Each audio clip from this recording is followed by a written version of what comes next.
In this segment, we're going to cover reinstalling the previously removed parts after replacing the heater hose.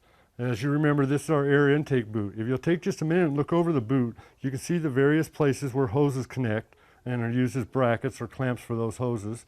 The two main connections where one other additional breather hose was connected and a vacuum hose. So now we've identified what we need to connect. We just go in reverse order. Slide one end of the air duct onto the intake, just wiggling it back and forth. Slide the other end onto the air filter box. Slide it down. Position your clamp so you have accessibility.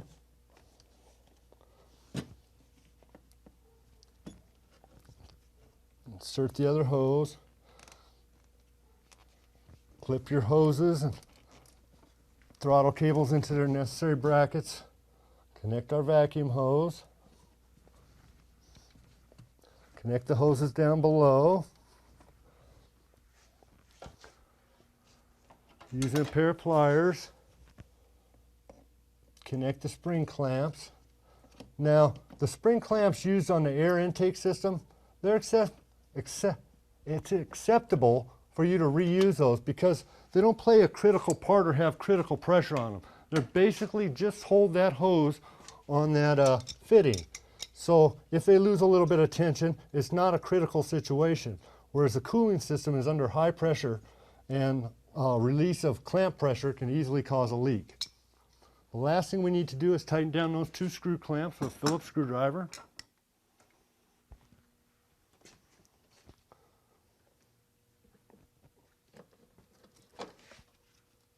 Okay, once again, checking over everything, making sure all the hoses are in their proper bracket. And as I said before, the last thing to do is tighten down those two clamps with a Phillips screwdriver. We'll obtain that.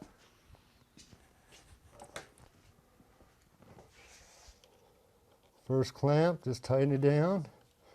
Once again, righty-tighty, lefty-loosey. Something my father taught me when I was young, and it's always stuck with me.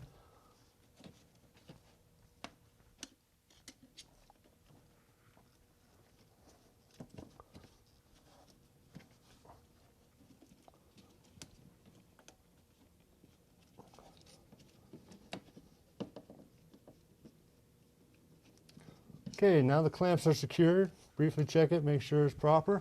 Please watch our next segment on filling the cooling system and checking for leaks.